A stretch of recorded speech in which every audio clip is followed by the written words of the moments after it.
do want to say there are a lot of, I think, Churchillians in the audience. I want to mention that we have one special guest, Lee Pollock, the executive director of the Churchill Center, who's here from Chicago.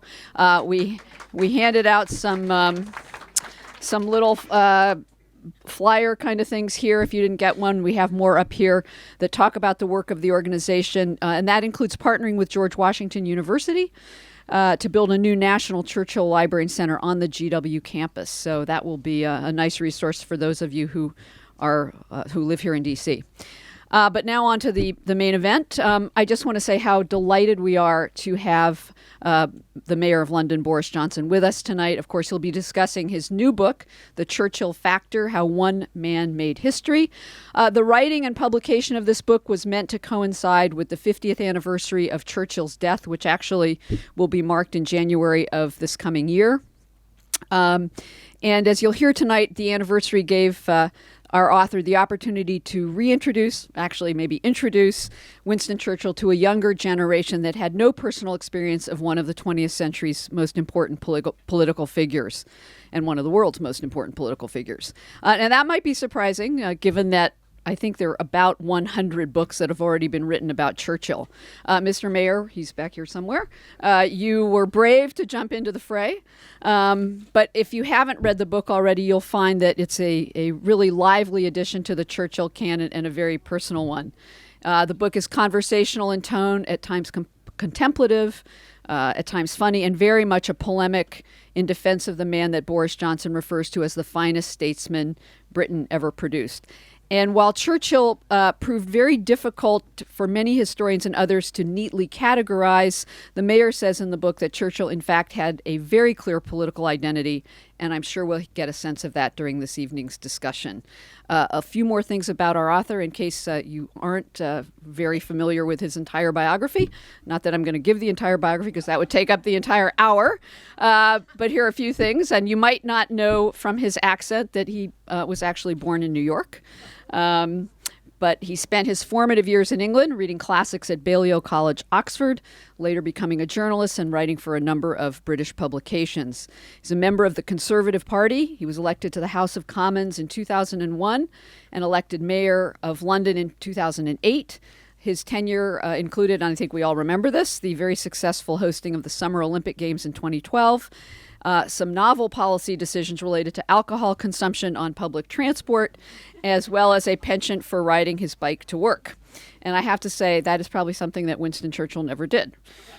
So, but it does turn out, bike riding aside, that the mayor and the former prime minister do have several things in common besides politics: a gift for gab, and a facility for putting pen to paper. Mr. Mayor, I think Winston Churchill ended his life having written 43 books or somewhere in that neighborhood. I think this new one of yours, Mark's, maybe gets you to, what, 9 or 10? 9? Anyway, but he's got plenty of time. He's got plenty of time. He can clearly catch up with Winston Churchill. What he does not have plenty of time left, though, is as mayor of London. He only has 18 months to go. He's also likely to run for a seat in Parliament in the next election. There is no shortage of speculation about whether he might replace David Cameron as the Conservative Party leader and perhaps even become, I'm sure he'll poo-poo this, but it's out there, I just have to say it, perhaps even become prime minister himself someday. Boris Johnson has been called colorful, controversial, nonconformist, and even eccentric, but perhaps a recent review in the Wall Street Journal put it best, quote, Boris Johnson is, by some margin, the most interesting political figure in Britain today. What a joy to have you here. Thank you so much for joining us.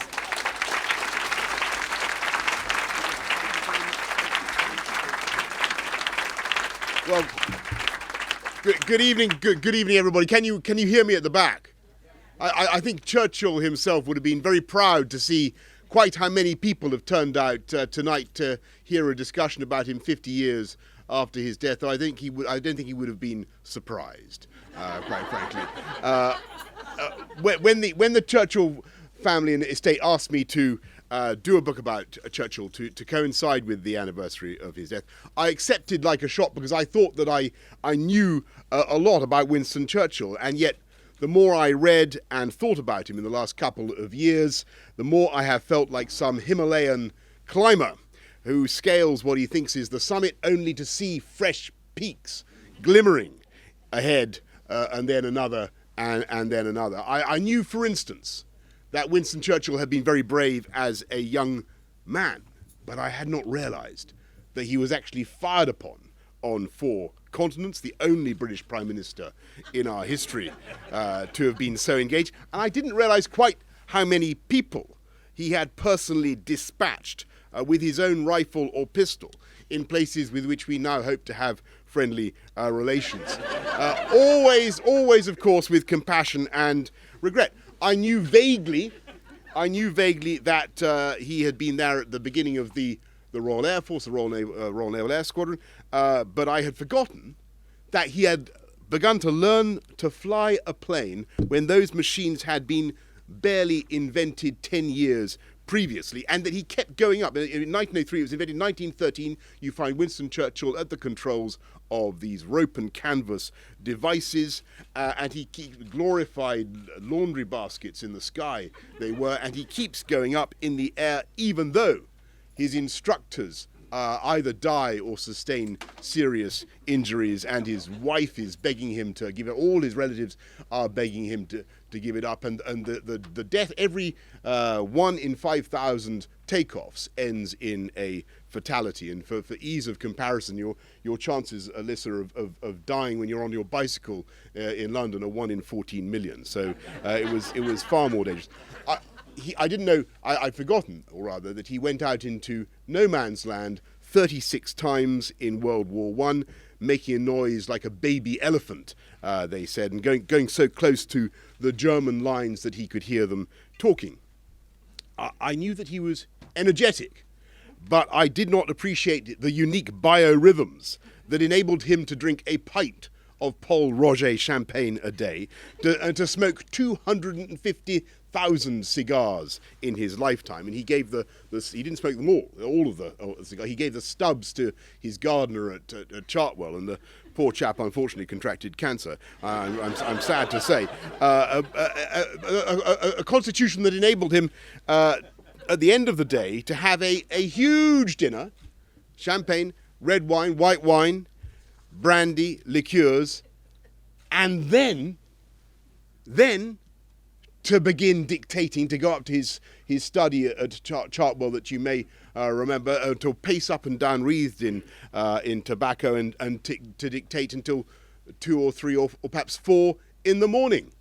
Now, British journalists are by convention, they pride themselves on being a pretty hard-bitten, tough kind of bunch, and some of us can still write fast after a good lunch.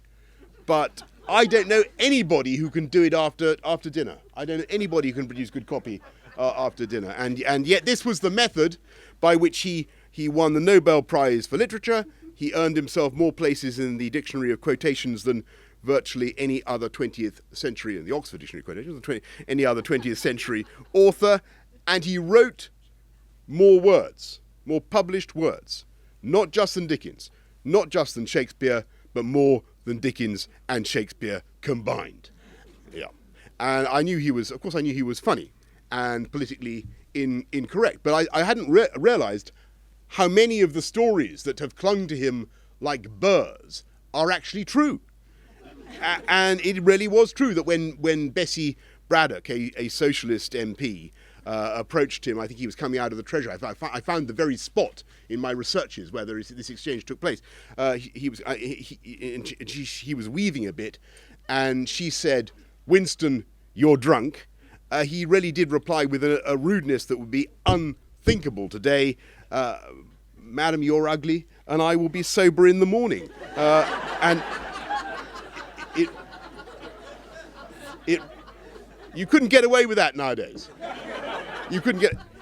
It really is true, because I heard it from no less an authority than his grandson, that when a conservative minister and a friend of his was the usual thing, he was caught with a guardsman on a bench at 6 o'clock on a February morning in Hyde Park, and happens from time to time in British politics, and a nervous underling I think probably the chief whip actually, brought the news of this unhappy episode to Churchill again in his desk at Chartwell. He replied on hearing this without looking up from his papers at 6 o'clock in the morning on a park bench in February.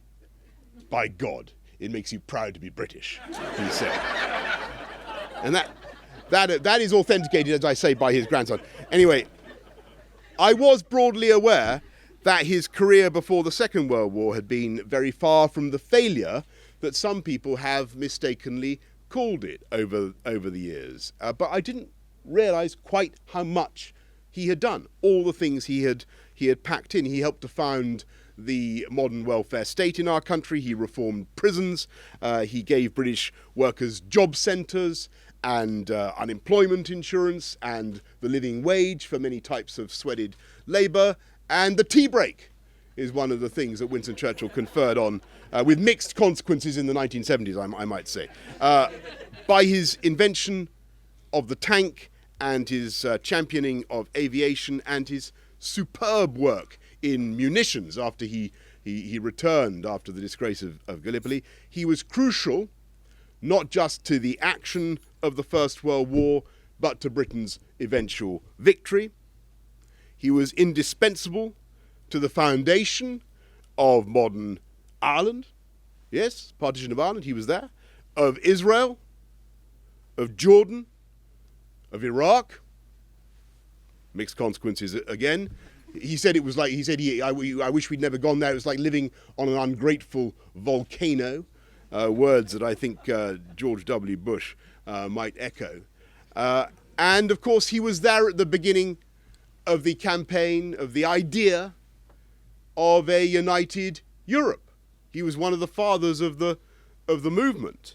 And even if we cannot now know exactly what he would have wanted from Europe, exactly how he would have seen Britain's relations, I'm fairly certain, I can speak with full authority on this matter, I'm fairly certain he would have wanted, as David Cameron wants, a renegotiation. He would have wanted reform. He would have wanted Europe to be more competitive. And one thing I think we can be absolutely certain about is that he would have wanted, as Prime Minister, as British Prime Minister, to be there in the negotiations himself, at the summit. A usage he himself coined, by the way, the idea of a summit. He would not have wanted a European summit to take place without him. And we can be absolutely certain, by the way, if there was a European summit involving Churchill, he would have wanted to conduct negotiations in his own superb version of French. And he would have said, and perhaps he might have said to his interlocutors, as he once said to General de Gaulle, et marquez mes mots, mon ami, si vous me double-crosserez. Je vous liquiderai, as he said. And he would have wanted to be there.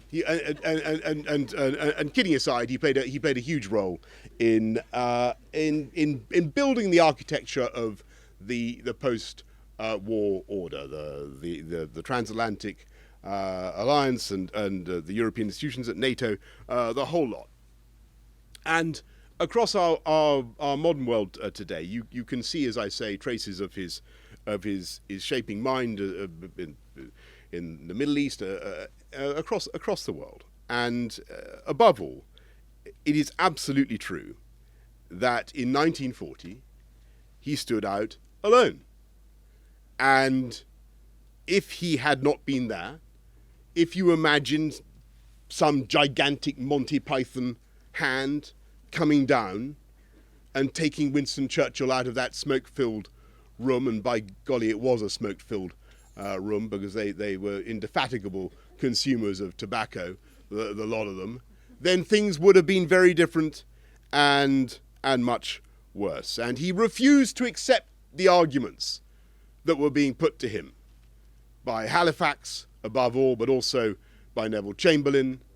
And they were the powerful voices Churchill depended entirely on the Conservatives for his position then as Prime Minister. Although he had some support from Attlee and Greenwood on the Labour side, it would not have been decisive.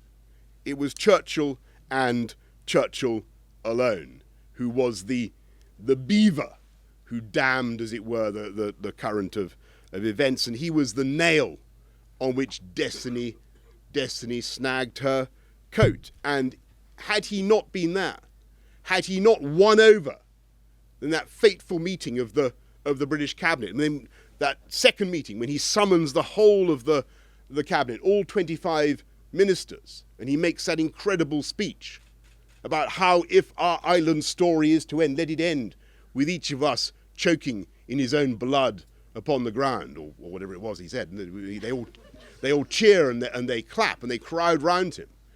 And from that moment on, all their cynicism, all their skepticism, all their desire to appease and to do a deal with Hitler, and that was the offer that was coming through via Mussolini, that melts away, and Churchill has them. But if he hadn't been there, I think the pressure from the media, from the French, from the establishment, from business, the capitalist cowards who always are so important in these considerations, I really think that our country, my country, would have made an accommodation with evil that would have been calamitous for European civilization.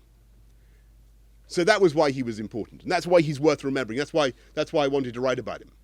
But it wasn't enough just for Britain to fight on, was it? It wasn't enough just for us to hang on in there. He knew that from the very beginning, we, Britain, had not a hope of doing it alone, and almost as important as the decision to fight on was the role he, Churchill, played in persuading America finally, to enter that European conflict 2 years and 4 months, by the way, after it had begun.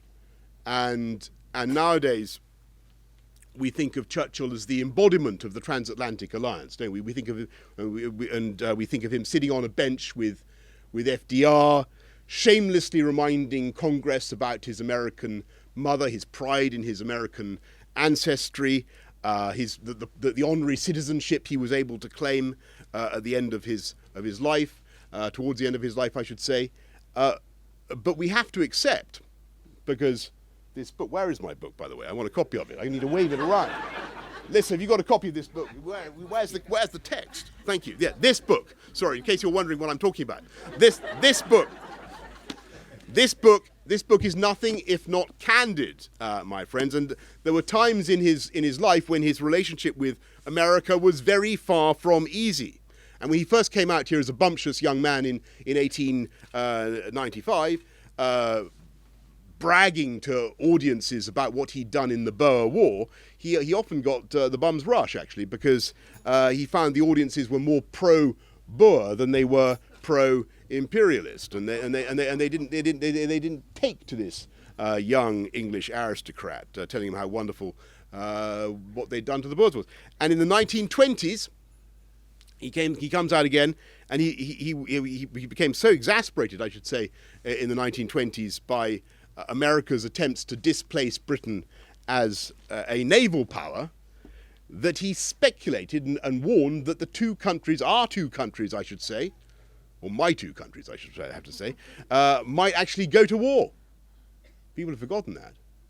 And Clementine, his wife, told him that he had become so anti-American that he could never hope to be Foreign Secretary. And when his own private secretary, the great Eddie Marsh, ticked him off for these rodomontards, or whatever the word I want is, and told him, America's a wonderful place. Why are you saying all this? Eddie Marsh said we should kiss America on both cheeks. And Churchill said yes, but not on all four. And that was in the 20s. We're still in the 20s. And he comes out in 1929, and he sees the Wall Street crash, and terrible things happen. And Americans were perplexed by Churchill, and they weren't altogether happy with some of his habits, which we've already discussed. And when a temperance campaigner reproved him and said, "Mr. Churchill, strong drink rageth and stingeth like a serpent," he replied, "I've been looking for a drink like that all my life." And so his relations with America were not easy. They were not easy.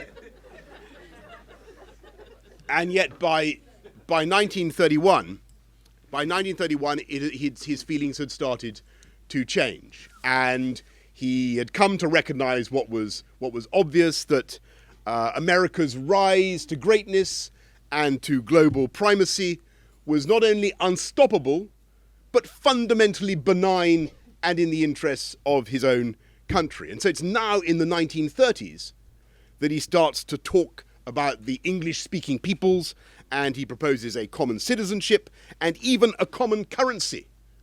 Yes, I have in here a drawing of Winston Churchill's own pound dollar sign that he brilliantly designed himself. Thankfully, never came into being, but that was his idea, and that was the closeness that he envisaged, and that was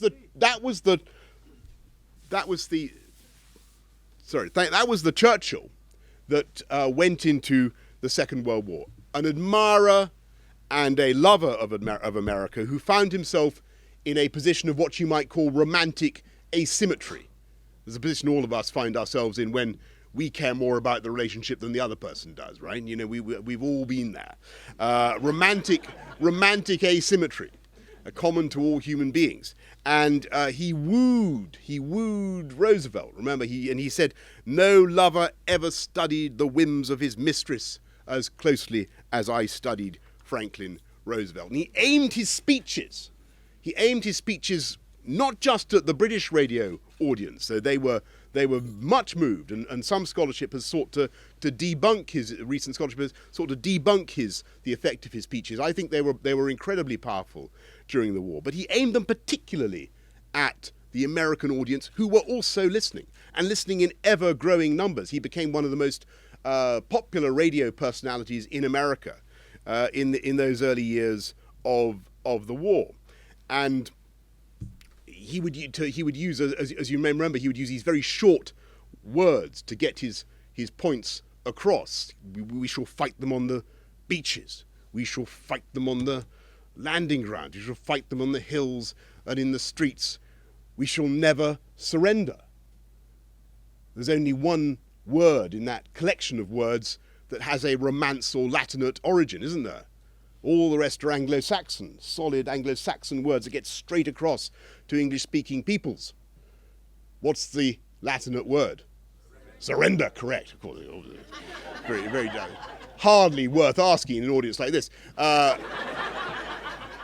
Surrender. And what did he say, though, after "we shall never surrender"? Remember? Slightly contradicting himself, he then went on to say, "and if,"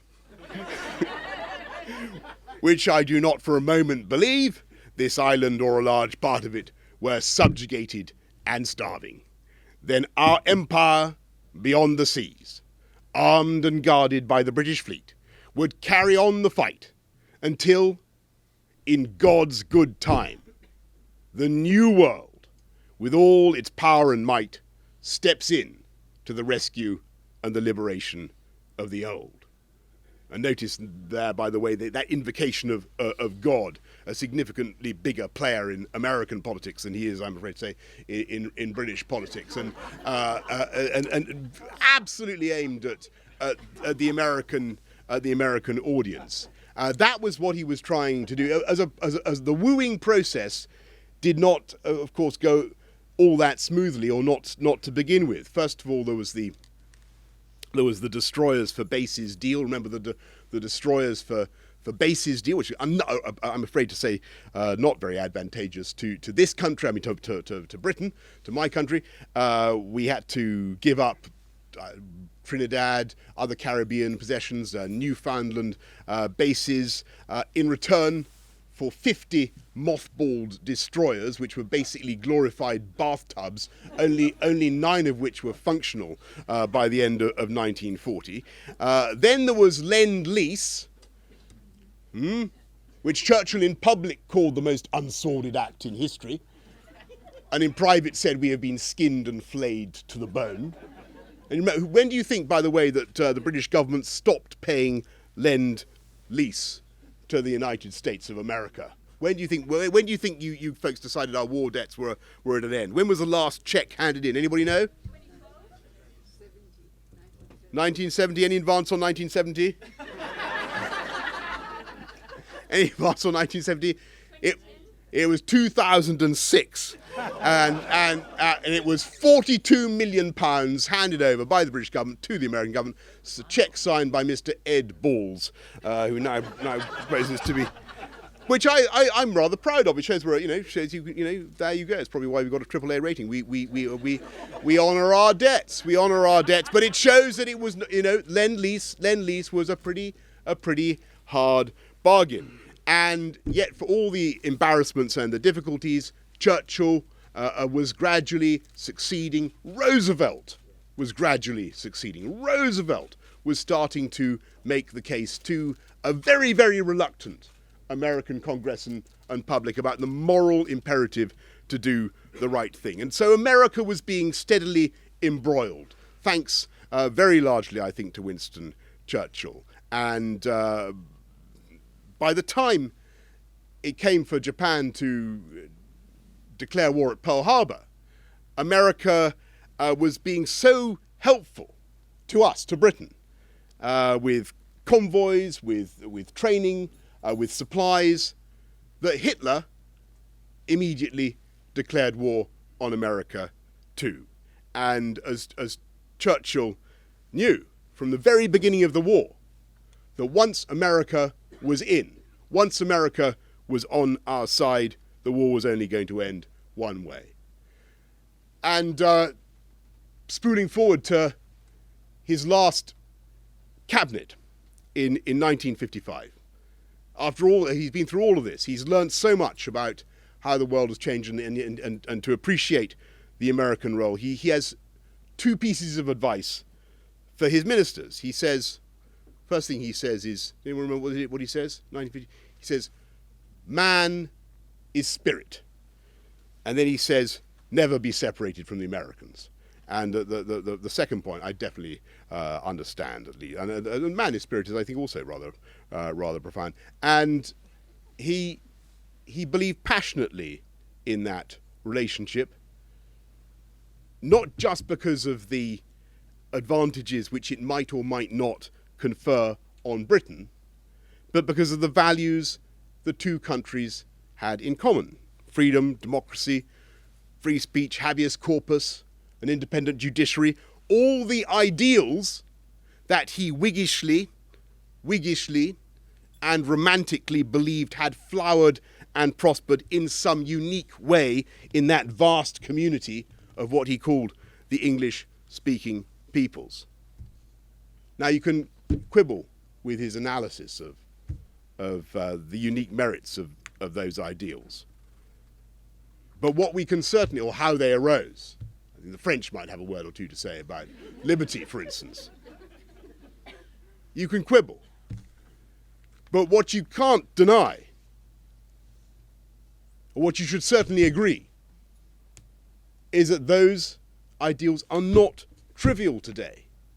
They're not trivial. They're not banal. It's not banal to say that you believe in freedom and liberty and democracy and habeas corpus and an independent judiciary.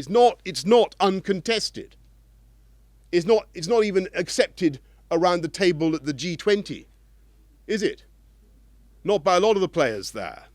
And so they're worth defending and they're worth championing, those ideals. And that's why I think it's important to remember Winston Churchill today. Because if it hadn't been for his bravery and his obstinacy, it's all too likely that democracy and pluralism of the kind that we currently enjoy would not exist in Britain and probably the whole of Europe today. And I give you one final example of the power of that personality. that made all the difference to history. And it happened in the middle of the Second World War. And I have it absolutely authenticated, from one of his grandchildren. It happened on one evening during the war. There was a lady who was a Mrs. Mop at the Ministry of Defence, and she came down to go home after a hard day's work, and she was going for her bus, and she spotted something lying in the gutter. It was a file covered with pink ribbon, and it said "Top Secret" on it. So she quickly reached down, picked it up out of the puddle, tucked it under her raincoat, went home on her bus, showed it to her son, who was something in the armed services. He realised it was incredibly important and secret, probably, because it said top secret. So he went straight back to the MOD, and by the time by the time he got there, it was very late at night, and more or less everybody had gone, and he was treated pretty insolently, this young guy, by the people at the door, and they kept telling him, just leave the file here, somebody will look after in the morning, there, don't bother yourself. And he absolutely refused to go until he had seen somebody of flag officer rank, and finally somebody senior came down, and they took the file, and of course, guess what it was? It was the battle orders for Anzio. And they called the War Cabinet the following morning, and they had to work out how serious the security breach had been, and whether they could in fact proceed with the Anzio landings in Italy. And they looked at the file carefully, and they saw that it had indeed been soaked in water. They decided that the Mrs. Mop's story was true, and they decided to go ahead. They decided to go ahead anyway, and Churchill was furious, and he turned to the chief of the Imperial Staff, and he said, "Pug, how did this happen?" And Ismay told him about the woman and her son, and as he explained the story about this woman's devotion, Churchill, as he did so often, started to cry, and he said, "She shall be a Dame Commander of the British Empire. Make it so." And his private secretary, Jock Colville, followed it up, and he got on to Tommy Lascelles, the King's private secretary, to see if he could push it through. Unfortunately, there was some sort of foul-up in the palace, because when the birthday honours came out, she only got an MBE. But, and this is the point, when he finally lost office in 1945, when the British public gave him the Order of the Boot, there it was, in his own resignation honours, number 5 on the list, Mrs. Mop, DBE. Now, I'm afraid that story has so far defied all my efforts at verification with the archivists at Churchill College and others, but I'm assured it's true by his grandchildren. I'm disposed to believe them. Even if it isn't, it illustrates, I hope you'll agree, a fundamental truth about Winston Churchill, was that at crucial moments he liked to get his way. And for all our sakes, thanks heavens he did. Thank you very much for listening. Thank you.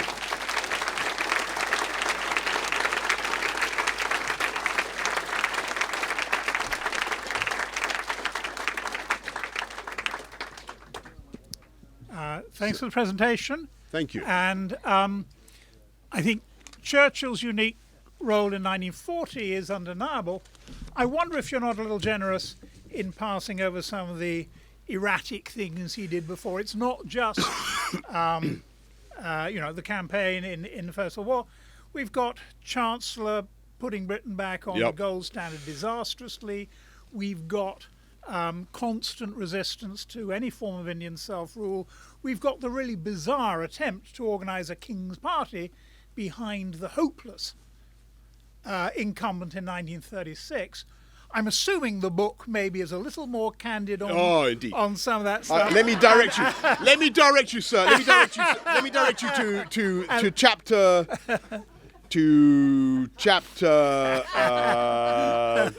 Which one is it? Hang on a minute. Hang on. The key there is. If you want to finish your question, I'll give you the.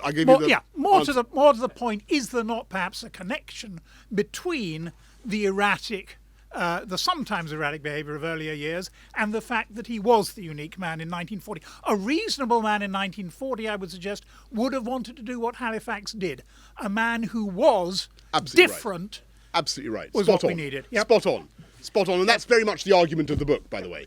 And there is a chapter in here that treats of all the egregious mistakes that he made, and doesn't attempt, I don't think, to whitewash them excessively, because it was called Winston Churchill and the Art of Surviving the Catastrophic Cock-Up. But I see that in America it's now called Playing Roulette with History, which is why I couldn't find it immediately. But it gives a long it goes through Gallipoli, the abdication crisis, going back on gold, all the Antwerp, the involvement with the Russian Civil War, all the areas for which he was denounced by his contemporaries, regarded as erratic and unstable. But the key point is this: yes, he did get a lot wrong, but he got a lot right too. By the way, he got a lot right too in the First World War, and indeed in before the First World War, in his humanitarian, his progressive reforms of the penal system, and many other things. He was well ahead of his time, but he was fundamentally right in the late 30s, and he called it and he spotted it better than anybody else. Because, do you know why I think he did? Because he was a brilliant reporter and a brilliant journalist, and he went out. Remember, he goes out there in 32.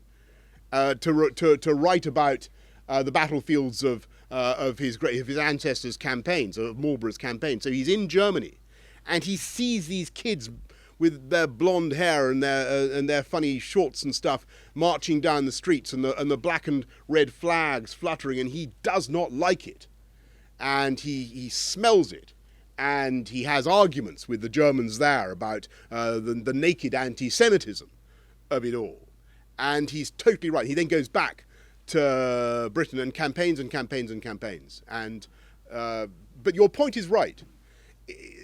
Events became, by 1939, 1940, absolutely momentous. They needed somebody of the scale of Churchill to deal with them. They needed somebody with the moral courage to take the decision he did. And I talked about the deciding to fight on in May the 28th, 1940. Well, a year from that date, 30,000 British men, women and children had died.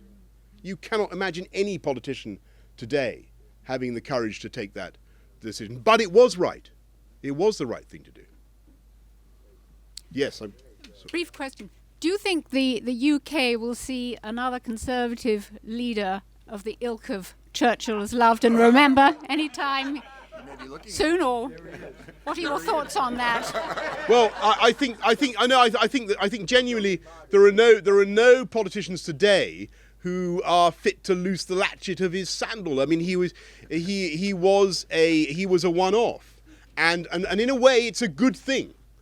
And it's thanks to Churchill that our times do not require such people. That is the paradox of it all. Because of the freedom and the peace that we've seen in Europe for the last 70 years, I'm afraid that politicians aren't required to be on the scale with the ambition, with the courage of Winston Churchill, and that is something of a relief. We'll see. Thank you. Thank you, Mr. Mayor. I share your admiration for Winston Churchill, but I wonder if you would comment on his anti-Indian independence, particularly I recall the 1934 radio speech he made against the 1935 bill, which I would call, I don't know if you agree, really a racist speech. And I wonder if you would comment on that. Did everybody hear the question? It's about Churchill's absolutely deplorable language about India, and there's very little excuse. I mean, this is of all of the charges against him, I think that is the gravest. I mean, going back on gold, that was what his officials were telling him to do, and frankly, Margaret Thatcher made the same mistake in 1989 when she went in the ERM. But he can be forgiven for that. Gallipoli could conceive. Well, Gallipoli I don't think was ever going to work, but at least the ambition was noble. It was to circumvent slaughter on the Western Front. He had the right. It was the only, as Attlee said, it was the only original strategic idea that anybody came up with in the First World War. But abdication, actually, I think you could say that Churchill was right about the abdication. Nowadays, to our modern tastes, it's perfectly right that a couple should be allowed to marry irrespective of who they are. And if the king loved Mrs. Simpson, then he should be allowed to marry her. That was his view. And I think modern sentiment would be very much with Churchill. But Indian independence, he was absolutely 100% wrong and still looks wrong today. And he used language about Mahatma Gandhi that is absolutely disgraceful. Gandhi should be bound hand and foot and trampled by an elephant at the gates of Delhi. I mean, just mad. Totally lost it.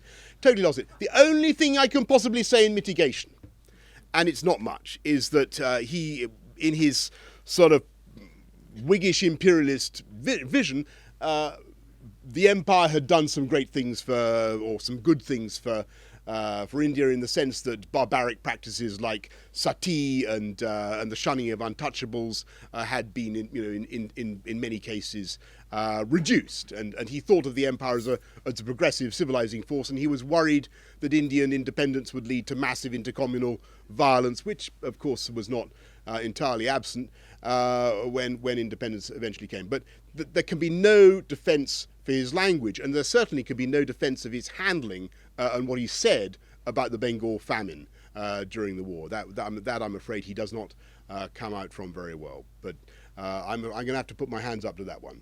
Thank you.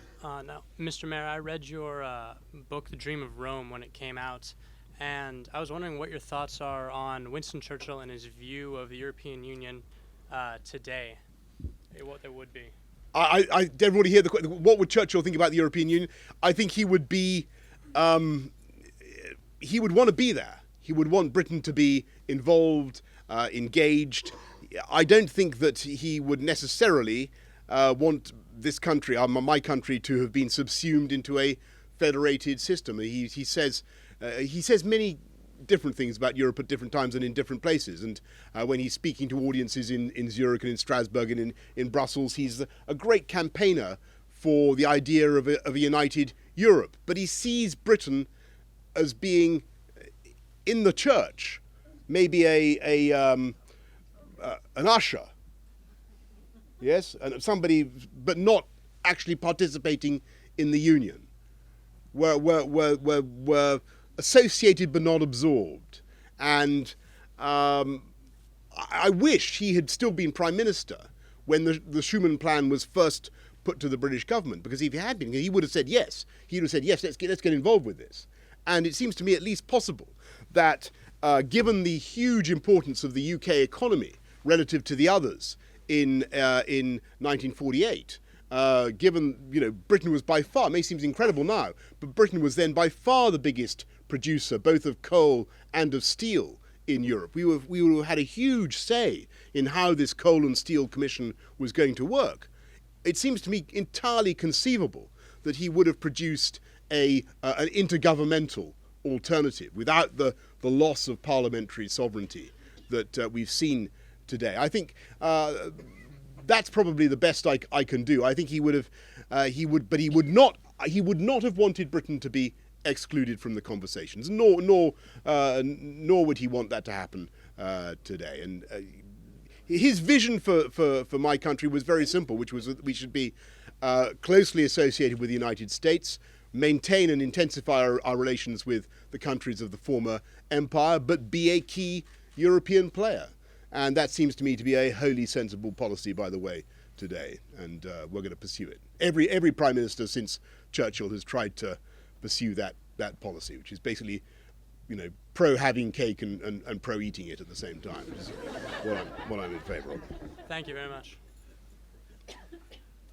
You mentioned Churchill's Whiggishness a couple of times, and I agree with you. I think basically Churchill was a Whig, but he was a Whig with sort of bohemian shades. yes, but that raises the whole question of his relationship with party, and how that was very much created a lot of turmoil in his own career and with the parties and so on. I wonder if you'd talk a bit about that. Yes, I mean, Churchill's unlike any British politician before or since in the nimbleness, the agility with which he leapt from one horse to the other, and quite unbelievable. He was quite cynical about this. He said a political party is like like choosing a horse from the stables. You just pick the one you think is going to carry you the fastest and the furthest. And actually, when you look at his conduct, again, you may think this is special pleading, but I think you can make a pretty good case for saying he was more consistent than some of his critics have given him credit for. When he leaves the Tories in 1904, it's because the Tories have ratted on the principles of free trade. Joe Chamberlain is taking them in the wrong direction. They've become in favour of tariffs, which hit the little guy. Free trade was in those days a progressive cause. It was seen to be something that was helping people have cheaper food in urban areas, and when the Tories abandoned that, in Churchill's view, this was a betrayal of his father's ideas of Tory democracy, looking after the little guy, trying to build a constituency of working class Tory support, which is the right way, which was the right approach for then and indeed now, and he only rejoins the Tories when the Tories themselves, in the 20s, have come back in favour of free trade. So I would argue, and indeed many others have argued before, that he was more consistent than people give him credit for. But no one has ever performed the feat of ratting and then re-ratting as he did. No one has ever done it before. Plenty of people have crossed the floor once. Nobody has been a double crosser as effectively as he was. In my family, we have a former leader of the Tory party. He was a lousy leader, as is the current Prime Minister of Britain. Why don't you follow the advice of the Daily Telegraph and run for Prime Minister? You would be marvellous. Well, no, I wish it were true. I write for the Daily Telegraph, I'm assuming, and so, but I'm not aware that they've said that, and I think, and they'd be totally wrong if they had. Uncharacteristically wrong of the Telegraph to say that. David Cameron, actually, I must agree. I think David Cameron has done a fantastic job, and he's had to play a very difficult hand. The government that came in, he had to create a coalition in very difficult circumstances with these incredibly difficult, elusive, hopeless Liberal Democrat characters. He's built this thing. They've got a lot done. They're continuing to do a lot of good things, and I think that the political situation in Britain is fascinating. I think that Ed Miliband and the Labour Party are virtually imploding before our eyes, and or certainly in public, the confidence in Ed Miliband and the Labour Party is disintegrating rapidly, and I think there's a very good chance that there will be an absolute Conservative majority at the next election, and that's what I'm working for, and as Alyssa kindly pointed out earlier on, I am indeed seeking re-election to the House of Commons in the next year or so, in the next year, and in May, in fact, in May, for the seat of Uxbridge, and who can remember what Churchill said at Uxbridge? Who can remember what Churchill said at Uxbridge?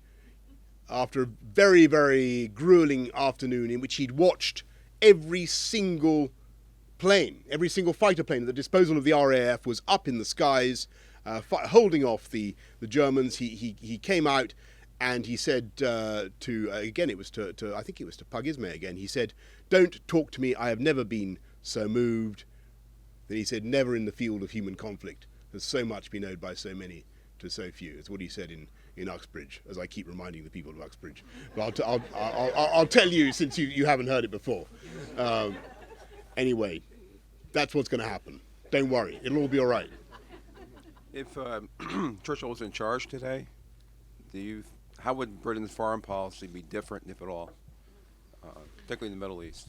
I've tried to.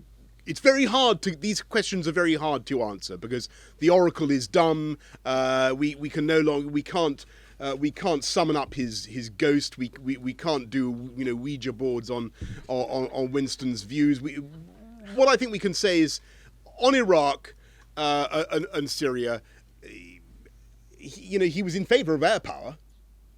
I mean, that you could say without too much. He was in favour of air power. Would he have wanted to put boots on the ground in that part of the world? I doubt it very much. I don't think he was.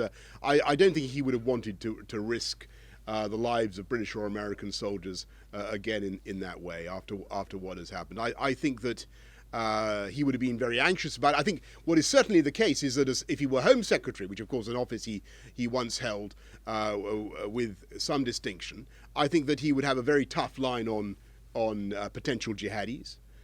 In homegrown jihadis, I think he would have wanted to make sure that there were measures in place to stop people being radicalized. He would have wanted to be very, very tough and inquisitorial about people returning from that area. But how he would have solved it, there is no solution. He did the best he could. I think he was. I mean, the great thing he did, in my view, was to give effect to the Balfour Declaration. And if you read the stuff he says in the 1920s, when he's colonial secretary, when he gets these delegations of the Israeli, the Jewish settlers and the Palestinians, and the idealism with which he approaches it, and his vision of Jewish settlers helping the Arabs to turn Palestine into a land flowing with milk and honey. It's not an ignoble vision, and you have to support the idea. Of course, things didn't turn out in the way that he had hoped, but it wasn't the wrong thing to do, in my view, and he deserves congratulation and support for that. Iraq, what you're going to do? He bundled together the three vilayets of Mosul and Baghdad and Basra. That seemed to be what the Arabs wanted. People today say it's completely illogical. My view is, I'm afraid that there's no particular. The